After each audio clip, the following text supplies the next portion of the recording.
Welcome back to middle education. आप सब कैसे हैं? मैं उम्मीद करता हूं आप लोग की पढ़ाई बहुत अच्छी चल रही होगी और आप लोग लगभग पूरे कोर्स को कंप्लीट कर लिए होंगे। अगर किसी स्टूडेंट का कोई चैप्टर छूट गया है तो अब पढ़ना बंद करो। जो अभ्यास प्रश्न पत्र मैं दे रहा हूं इसमें जितने भी क्वेश्चन हैं सभी को अच्छे से प्रिपेयर कर लो। यकीन मानो अपने परीक्षा में तुम टॉप करोगे, क्योंकि ये कोई मामूली अभ्यास प्रश्न पत्र नहीं है, प्रीवियस ईयर के क्वेश्चंस का समावेशन है। देखो, अगर यार तुम एमपी बोर्ड के कॉन्सेप्ट को समझते हो ना, तो एमपी बोर्ड क्या करता है कि एक साल जो प्रश्न पूछा है ना उसको बार बार रिपीट करता है, बार बार रिपीट करता है। कहीं वही परीक्षा अर्धवार्षिक में पूछेगा, कहीं त्रैमासिक में, कहीं वार्षिक में, मतलब बार बार तुमको रिपीट देखने को मिलता है।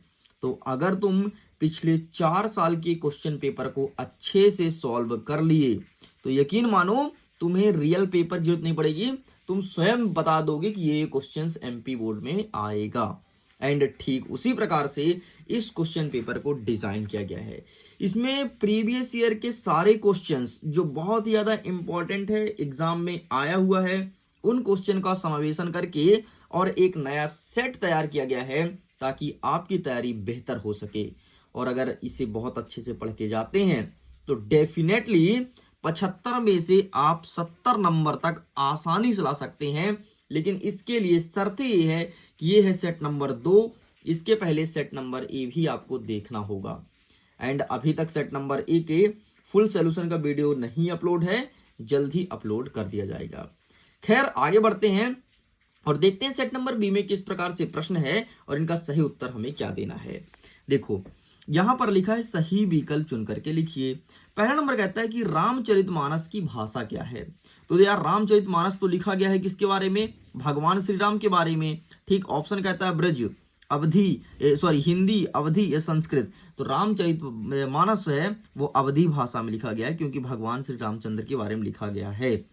अगर कोई कविता, कहानी श्री कृष्ण के बारे में लिखता है तो याद रखना तब वहां पर ब्रज भाषा होती है।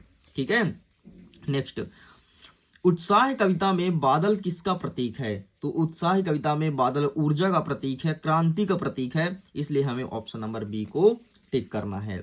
नेक्स्ट, तीसरा नंबर कह रहा है कि जुगुप्सा किस रस का अस्थाई भाव है? तो जुगुप्सा है विवत्स का जुगुप्सा। आपको पता है वर्तमान में 11 रस हैं और 11 रस और उसके अस्थाई भाव आपको पता होने चाहिए, जैसे श्रृंगार का रति, हास्य का हास, करुण का शोक, रौद्र का क्रोध, विवत्स का जुगुप्सा, अद्भुत का विस्मय, भयानक का भय।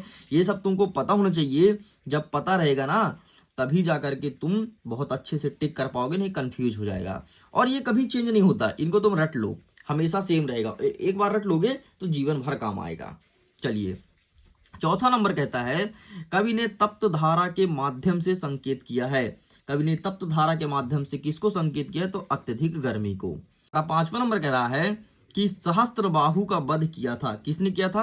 तो परशुराम ने इसे मारे थे। नेक्स्ट कह रहा है कि आलंबन और उद्दीपन का संबंध किससे होता है? तो ये होता है विभाव से। ठीक है, रस के 4 अंग होते हैं और 11 प्रकार होते हैं, ध्यान रखना।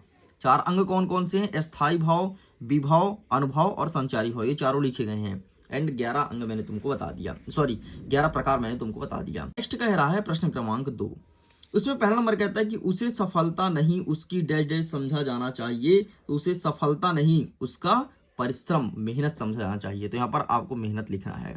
ठीक है, इन सब के पीडीएफ को डाउनलोड कर सकते हो, लिंक डिस्क्रिप्शन बॉक्स में दिया गया है। दूसरा नंबर कहता है कि अज्ञेय की प्रारंभिक शिक्षा कहाँ हुई थी? तो उनके घर पे हुई थी। जब वो छोटे थे तो उनकी पूरी शिक्षा उनके घर पे हुई थी। त्रिरत्न में कौन सा समास है? तो त्रिरत्न मतलब 3 रत्नों का समूह, अर्थात द्विगु समास। यह एक संख्यावाची है। ठीक, नेक्स्ट, नायक नायिका के सहयोग या वियोग का वर्णन कहाँ मिलता है? तो श्रृंगार रस में मिलता है। ठीक है, प्रेम प्रेमिका मिलते हैं और बिछड़ते हैं। बढ़ते हैं 5वां नंबर, समास कितने प्रकार के होते हैं? तो समास के 6 प्रकार हैं। ठीक, नेक्स्ट, लेखिका मनु भंडारी का जन्म किस गांव में हुआ था? तो इनका जन्म मध्य प्रदेश के मंदसौर में हुआ था। एक गांव का नाम है भानपुरा गांव, वहां पर इनका जन्म हुआ था। अगर कोई स्टूडेंट मंदसौर से है तो कमेंट सेक्शन में लिख के जरूर बताना कि सर मैं मंदसौर से हूं। हमारा तीसरा नंबर कह रहा है कि सही जोड़ी मिलाइए। पहला नंबर कहता है संस्कृति, कन्यादान, मैं क्यों लिखता हूं, अधिक बोलने वाला, प्रत्येक चरण में 16-16 मात्राएं। आओ पहले जो बनता है वो मिला लेते हैं। ठीक है, ऐसे तुम भी परीक्षा में करना। सबसे पहले कहता है कन्यादान। तो कन्यादान का आपका हो जाएगा ऋतुराज, इससे मैच कर दो दूसरा नंबर। ठीक, चलो मैं क्यों लिखता हूं, इसे लिखने वाले अज्ञेय हैं, तो ये हो जाएगा तीसरा नंबर। अधिक बोलने वाला को वाचाल कहते हैं, तो ये हो गया चौथा नंबर। ठीक, नेक्स्ट क्या कहता है, प्रत्येक चरण में 16-16 मात्राएं, तो ये हो जाएगा आपका चौपाई छंद। चौपाई के प्रत्येक चरण में 16-16 मात्राएं होती हैं। अब संस्कृति और लोकोक्तियां दो बचा है, लेकिन रुको जरा, हाँ इधर भी है। नाच न जाने आंगन टेढ़ा, ये हो जाएगा लोकोक्तियां, और जो संस्कृति बचा है उसका हो जाएगा आपका कौशल्यायन वाला। ठीक, तो ये संस्कृति वाला वो हो जाएगा और लोकोक्ति वाला 6वें नंबर का हो जाएगा। लो कंप्लीट हो गया हमारा पूरा। इस प्रकार से सही जोड़ी मिलाया जाता है और यही सही तरीका है। जो तुमसे बनता पहले वो मिलाओ, जो नहीं बनता वो छोड़ते जाओ, छोड़ते जाओ, छोड़ते जाओ, और अंततः तुम पूरा सही कर लोगे। प्रश्न क्रमांक 4 कह रहा है कि सत्य सत्य लिखिए। नहीं, तो सत्य सत्य नहीं है, सत्य और असत्य है। क्या सही सही लिखोगे, गलत वाला छोड़ दोगे? नहीं, ये थोड़ी आ लिखना यहाँ पर मिस्टेक हो गई। ठीक है, तो सत्य सत्य लिखिए। सूरदास वल्लभाचार्य के शिष्य थे। हाँ भाई बिल्कुल सत्य, इनके गुरु का नाम वल्लभाचार्य था। मृदंग एक तरह का वाद्य यंत्र है, बिल्कुल सही है। न्याय के अनुसार आचरण करना न्यायशीलता है, बिल्कुल सही है। जो जीता ना जा सके उसे अजेय कहते हैं, बिल्कुल सही है। दोहा एक सम्मात्रिक छंद है, बिल्कुल सही है। आदमी ने सबसे पहले आग का आविष्कार किया था। आदमी ने पहला आज नहीं, आग है भाई, यहाँ पर आग का आविष्कार किया था, बिल्कुल सही है। इस प्रकार से सारे सही हैं। चलिए नेक्स्ट आगे बढ़ते हैं। प्रश्न क्रमांक 5, एक वाक्य में उत्तर दीजिए। राम लक्ष्मण परशुराम संवाद किस घटना के कारण हुआ था? तो क्या हुआ था, जब भगवान श्री राम स्वयंवर के लिए शिव भगवान के धनुष को तोड़ दिए थे, तब परशुराम बहुत क्रोधित होकर के आए थे, और तभी राम लक्ष्मण परशुराम संवाद हुआ था। ठीक है, तो शिव धनुष तोड़ने के बाद आंसर आपको ये लिखना है, शिव धनुष तोड़ने के बाद। नेक्स्ट कहता है कि उद्दीपन किसे कहते हैं? तो उद्दीपन मतलब वह बाह्य वातावरण जिससे तुम्हारे अंदर परिवर्तन देखने को मिलता है, उसे उद्दीपन कहते हैं। समझना, जैसे तुम एक बहुत अच्छे पढ़े लिखे इंसान हो, बाहर रहते हो, शहर में रहते हो, वहां की संस्कृति बहुत अच्छी है, तुमने अच्छा अच्छा सीख के आया है, लेकिन जैसे ही तुम गांव आओगे तो गांव के लोग एक दूसरे से गाली दे के बात कर रहे हैं, एक दूसरे को गलत सलत उल्टा वर्ड का यूज करके बोल रहे हैं, तो धीरे धीरे तुम भी 1 माह रहोगे, 2 माह रहोगे, सीख जाओगे। मतलब बाहरी वातावरण से तुमने प्रभावित हुआ, इसे ही उद्दीपन कहते हैं। नेक्स्ट कहता है बाल गोविंद भगत की प्रविताएं किस माह से शुरू होकर के किस माह तक चलती है? तो इसका सही आंसर आपको लिखना है कि कार्तिक माह से फागुन माह तक। ठीक है, क्या लिखेंगे? कार्तिक से फागुन तक। इनका जब पीडीएफ डाउनलोड करोगे ना, तो तुम्हें सब आंसर मिल जाएगा बकायदे, कार्तिक से फागुन माह तक। आगे देखते हैं, दो स्वरों के आपस में मिलने पर कौन सी संधि होती है? तो इसे कहते हैं, जब दो स्वर आपस में मिलते हैं तो इसे कहते हैं स्वर संधि, क्योंकि स्वर स्वर का मेल हो रहा है ना, इसलिए कहलाएगा स्वर संधि। चलो आगे, आम के आम गुठली के दाम लोकोक्तियों का अर्थ क्या होता है? आम का आम गुठली का दाम का मतलब होता है कि आम तो मिला तो तुम तो आम तो चूस लिए और गुठली को भी बेच लिए, मतलब दोहरा फायदा, दो फायदा मिल रहा है। नेक्स्ट, हिंदी का स्मरण शिल्प में लिखा गया पहला उपन्यास कौन सा है? तो देहाती दुनिया है, जिसको लिखने वाले शिव पूजन सहाय हैं। तो यहां पर मैं लिख देता हूं देहाती दुनिया। देखो यार, जब भी मैं कोई वीडियो लेकर के आता हूं ना, कोई भी मॉडल क्वेश्चन पेपर को सॉल्व कराता हूं, तो तुम ना कॉपी और पेन लेके बैठा करो। जो चीज तुमसे बनती है देन बेहतर, जो नहीं बनती उसे तुरंत कॉपी में नोट डाउन करो, क्योंकि इसे मामूली मत समझना। तुम्हारे वार्षिक परीक्षा को टक्कर दे सकता है ये क्वेश्चन पेपर, इस चीज को तुम ध्यान से रख लो, है ना। बहुत तगड़े कंटेंट डाले गए हैं, ऐसा नहीं है कि कुछ भी उठा के कुछ भी डाल दिया गया, नहीं, एकदम तगड़े और यूनिक कंटेंट डाले गए हैं। चलिए, प्रश्न क्रमांक 6 कहता है कि ओज गुण किसे कहते हैं? उदाहरण सहित समझाइए। तो ओज का मतलब होता है कि तुम्हारे अंदर ऊर्जा भर जाए। अब जरा समझना, जब किसी काव्य को पढ़ने से तुम्हारे हृदय के अंदर तेजी से संचार होता है, मतलब ऊर्जा भर जाता है, जोशमान बन जाते हो, उसे कहते हैं ओज गुण। इसका एक बेहतरीन एग्जाम्पल है, जब भी भारत और पाकिस्तान की लड़ाई होती है और जब हमारे टीवी में देशभक्ति गीत बजता है, तो हमारे यहाँ ऊर्जा का संचार होता है कि हमको एक बार भेज दो, हम पाकिस्तान को काट के फेंक देंगे। एंड ये रहा आपके सामने उदाहरण, तो आप ये लिख के चले आना। चलिए आगे बढ़ते हैं। नेक्स्ट कहता है इसी के अथवा में मधुर गुण किसे कहते हैं? देखो यार नाम स्पष्ट है, मधुर, मधुर मतलब प्रेम। अब जरा समझना इसको क्या लिखोगे। जब किसी काव्य को पढ़ने से तुम्हारा हृदय में द्रवित हो जाए, मतलब एकदम बहुत कोमल हो जाए। जब कहीं होता है ना कि कभी किसी की घटना सुनते हो कि अरे ये तो इसका देहांत हो गया, तो अपन बहुत द्रवित हो जाते हैं, बोलते हैं हो ऐसा तो नहीं होना चाहिए, ये बहुत अच्छा व्यक्ति था, और हमारा हृदय अंदर से रोने लगता है और फिर वही आंसू बाहर भी देखने को मिलता है। मतलब हम द्रवित हो गए किसी काव्य को पढ़ के। और इसका ज़्यादा बेहतरीन एग्जाम्पल है, जब रामायण देखते थे ना, अब के लोग तो खैर नहीं रोते हैं, जब पहले के लोग जब रामायण देखने बैठते थे और जब भगवान श्री राम को वनवास के लिए भेजा जाता था, तो भाई गांव की सारी स्त्रियां, सारे पुरुष के आंख में आंसू आ जाता था। उनको लगता था कि ये जो घटना हो रहा है ये सच्चाई हो रहा है, सही है, और वो बहुत रोती थी। मैं खुद देखा हूँ भाई, जब टीवी लगाते थे तो दादी लोग बैठ रहे थे तो रोने लगती थी एकदम। उनको लगता था ये बिल्कुल सही घटना हो रही है जो सामने दिखाया जा रहा है। तो वो तो रामायण तो खैर सही है, बाकी और बहुत सारी चीजों पे उनकी आंख में आंसू आ जाता है। नेक्स्ट कहता है 7वां नंबर, गोपियों द्वारा उद्धव को भगवान कहने में क्या व्यंग निहित है? तो देखो यार, गोपियों द्वारा उद्धव को भगवान इसलिए कहा गया है क्योंकि भगवान श्री कृष्ण के साथ रहने के बाद भी उनके प्रेम को नहीं पा सके, इसलिए उन्हें भाग्यवान कहा है और व्यंग मारा एक तरह से। ये देखो यहाँ पे लिखा है, बाकी तुम पढ़ लेना, जो मैं समझाया हूं वही लिखा गया है। आगे देखते हैं, उद्धव की व्यवहार की तुलना किस किस से की गई है? तो ये यहाँ पे लिखा है, इसके व्यवहार की तुलना कमल पत्र से की गई है, जो पानी में रह करके भी गीला नहीं होता है। कमल के पत्ते को देखियो, पानी में डूबा रहता है फिर भी गीला नहीं होता। ठीक ऐसे उद्धव भगवान श्री कृष्ण के पास रहने के बाद भी उनके प्रेम में नहीं फंसे थे। बस यही लिखा है। नेक्स्ट हमारा 8वां नंबर कहता है, गोपियों के अनुसार राजा का धर्म क्या होना चाहिए? गोपियां कहती हैं कि राजा का धर्म एक ऐसा धर्म होना चाहिए कि अगर कोई गोपियां कष्ट में हैं या प्रजा कष्ट में है तो उनका तुरंत निवारण करो। ठीक है, प्रजा को कभी सताना नहीं चाहिए, ये कहती हैं गोपियां। मतलब गोपियां श्री कृष्ण से कहती हैं कि हम तुम्हारे प्यार में पागल हैं, आओ कृष्ण हमारे पास और हमसे लिपट जाओ। देख रहे हो किताब में इस तरह पढ़ाया जा रहा है। नेक्स्ट कह रहा है, अथवा में मर्यादा ना लही के माध्यम से कौन सी मर्यादा ना रहने की बात कही जा रही है? तो ये रहा भाई, मर्यादा ना लही। ठीक है, गोपियों का मानना है कि प्रेम के बदले प्रेम ही दिया जाना चाहिए, और श्री कृष्ण से तो गोपियां अत्यंत प्रेम करती हैं, लेकिन वो प्रेम को नहीं समझते हैं, उसको ठुकरा देते हैं, मर्यादा में मर्यादा को तोड़ देते हैं, यही कहा गया है। चलिए आगे बढ़ते हैं। नेक्स्ट, परशुराम के क्रोध करने पर लक्ष्मण ने धनुष के टूट जाने पर कौन कौन सा तर्क दिया? लक्ष्मण ने बोला कि देख परशुराम, अभी तू मेरे को हल्के मत लेना, अगर तू यहाँ पर ज्यादा गुस्सा दिखाए ना तो मैं ऐसे धनुष को बहुत तोड़ा हूं और तेरा भी जो तू लिया है वो भी तोड़ दूंगा, है ना। ऐसे खैर नहीं बोले थे, बाकी बहुत लड़ाई हुई थी। देखो क्या बोले थे, सुनना जरा। पहला बिंदु कहता है कि हमारे लिए सारे धनुष समान है।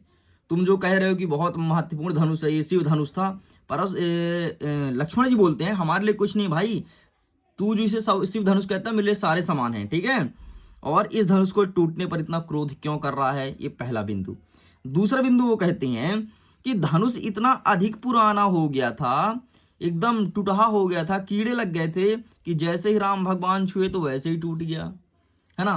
तीसरा बिंदु कहते हैं कि भाई जिस धनुष के लिए तो इतना गुस्सा कर रहा है ना, ऐसे धनुष हमने बहुत तोड़े हैं, तो मुझे मत बता धनुष क्या चीज है। और ये चौथा नंबर कह रहा है कि राम भगवान ने तो उसकी वजह से हाथ लगाए हैं, वो भगवान नहीं कहते, वो भैया कहते थे, राम भैया ने तो उसे केवल हाथ लगाए हैं, टूट गया, टूटा धनुष रखे थे यहाँ पे, हमारी क्या गलती, है ना। तो इस प्रकार से उनका बहुत तर्क वितर्क हुआ था। और जब ऐसा बोले थे ना तो परशुराम को बहुत गुस्सा आया था कि बताओ शिव धनुष का अपमान कर रहा है। अपमान क्या भाई, वो भी वीर योद्धा थे, है ना। अथवा कहता है कि लक्ष्मण ने वीर योद्धा की क्या क्या विशेषता बताई है। लक्ष्मण कहते हैं कि कभी भी वीर योद्धा अपनी तारीफ स्वयं अपने मुंह से नहीं करते हैं, और सही बात भी है यार, अपनी तारीफ अपने मुंह से नहीं करनी चाहिए। तुम काम अच्छा करो, तुम्हारी तारीफ दुनिया करेगी।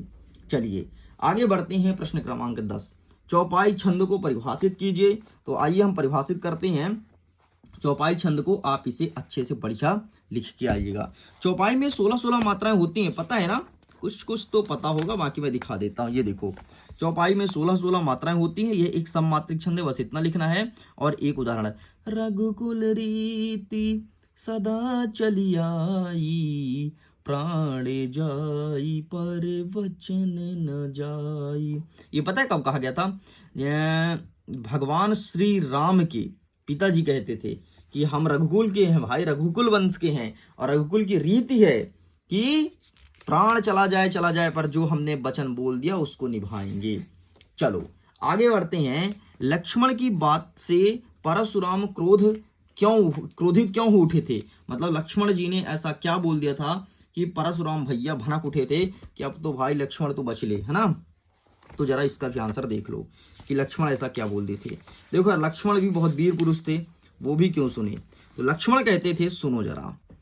लक्ष्मण ने परशुराम से विनम्रता पूर्वक बात करने की बजाय व्यंग का सहारा लिया था। मतलब उन्होंने आसानी से आंसर नहीं दिया था, क्योंकि लक्ष्मण बहुत गुस्सैल प्रवृत्ति के थे। ठीक है, उन्होंने परशुराम को कभी बड़ा बोला कि अरे यार तू ना बहुत बोलता है यार, तू क्या चीज है साले मेरे सामने, ऐसा उन्होंने बोला था।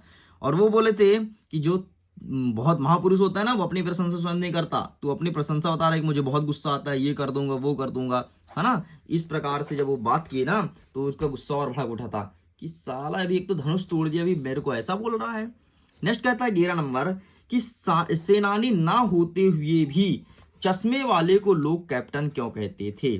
आइए दिखाते हैं इसका आंसर। ठीक है, ये सभी प्रश्न आएगा, अच्छे से पढ़ लेना। ये देख लो भाई, इसका आंसर लिखा गया है, आपको यही चीज लिखना है। आगे बढ़ते हैं। अथवा में नेताजी सुभाष चंद्र बोस की मूर्ति को देखकर लेखक के मन में कौन सी कमी खटकती थी? तो सिंपल सा आपको इतना लिखना है कि उनके जो चेहरा होता था उस पर चश्मा नहीं होता था और वो चश्मा की कमी खटकती थी, बस इतना आपको लिखना। बाकी आंसर ये रहा, फोटो क्लिक कर लो।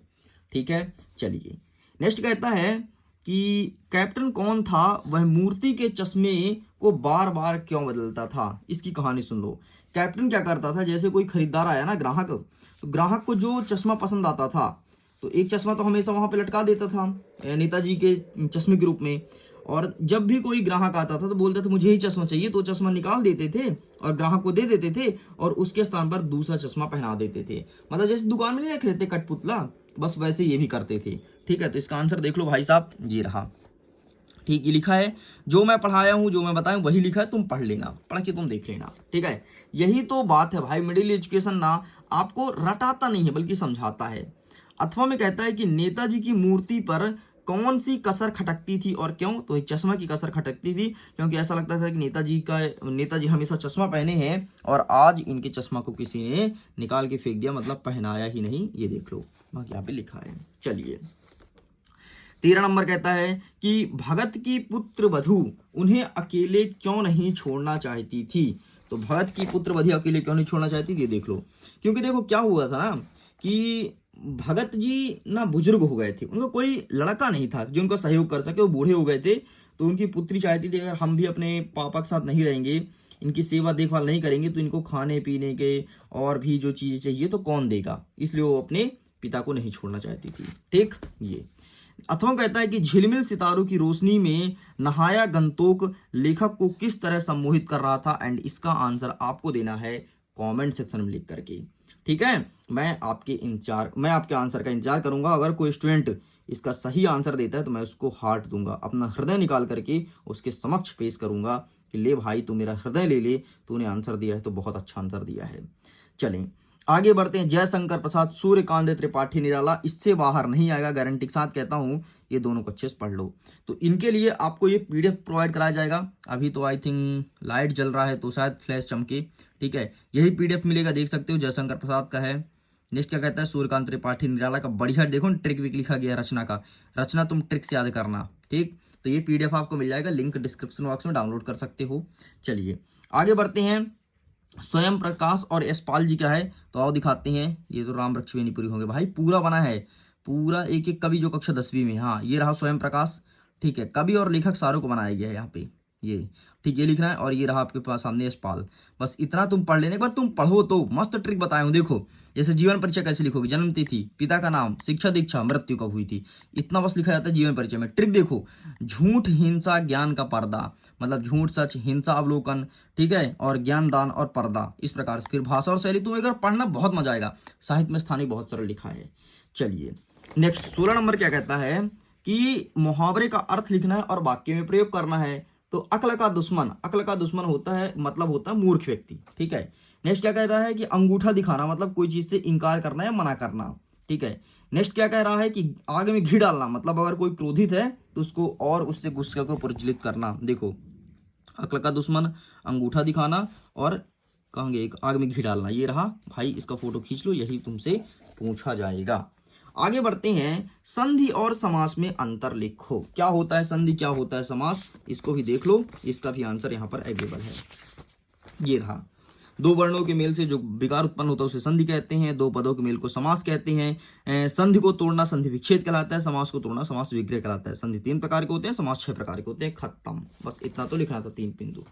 चलिए, भोलानाथ अपने साथी को देख करके सिसकना क्यों भूल जाता था, ये प्रश्न पूछा गया है।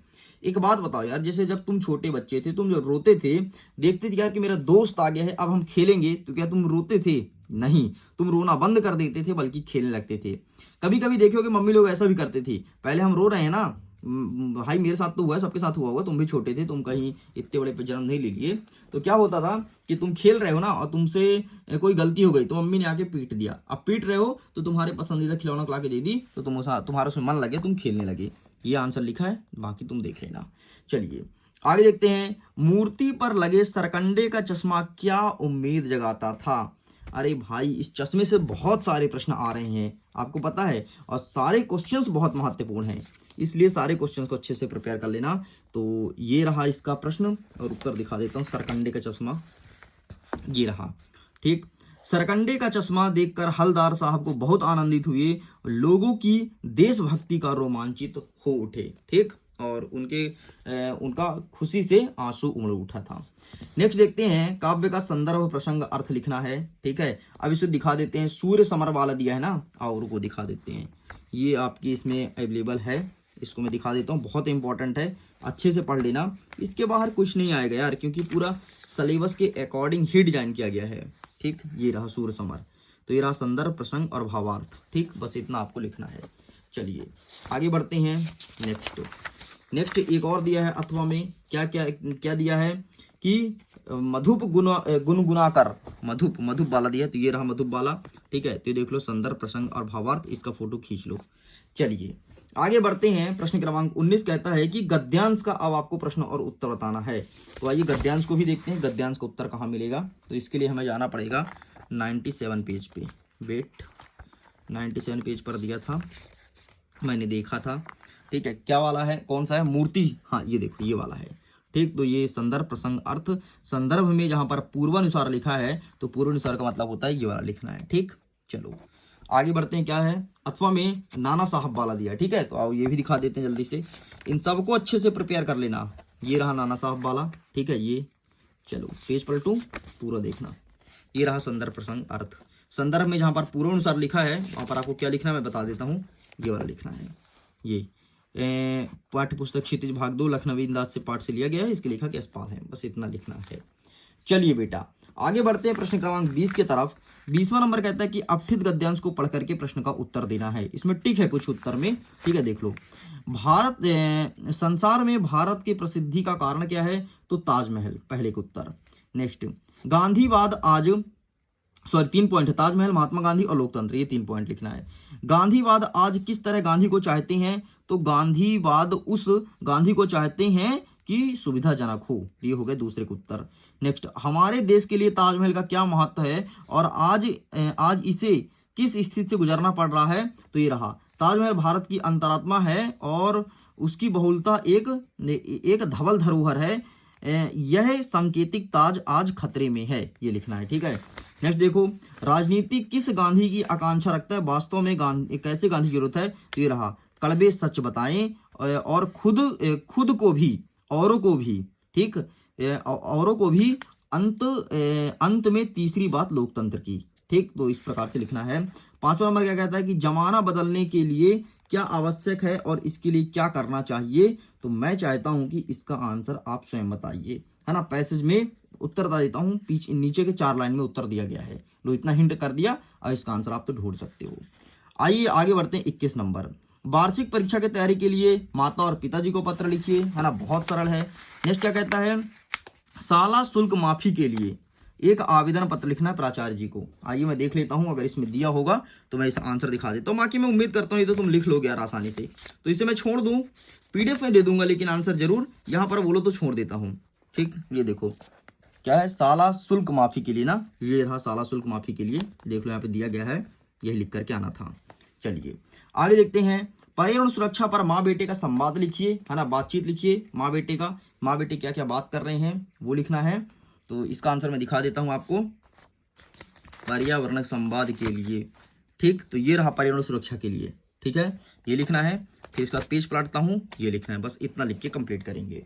और 23वां नंबर कह रहा है कि रूपरेखा सहित निबंध लिखना है। तो यहाँ पर देख लो, शिक्षित बेरोजगारी, जीवन में महंगाई का असर, इंटरनेट की उपयोगिता शिक्षक क्षेत्र में। देखो आज इंटरनेट है तभी तुम जाकर के पढ़ाई कर रहे हो। तो इस प्रकार से स्टूडेंट प्रश्न क्रमांक 1 से लेकर के 23 तक के संपूर्ण क्वेश्चन आंसर को मैंने कंप्लीट कर दिया। ये हमारा सेट नंबर बी था। जल्द ही सेट नंबर ए के फुल सोल्यूशन भी देखने को मिलेगा। और इसके बाद कुछ मत पढ़ो, यकीन मानो पूरे स्कूल में सबसे अच्छे नंबर आपके आएंगे। वीडियो पसंद आया हो, मेरी मेहनत पसंद आई हो तो वीडियो को लाइक कीजिएगा, अपने दोस्तों के साथ शेयर जरूर कीजिएगा। एंड करता हूँ एग्जाम के लिए, ऑल द बेस्ट।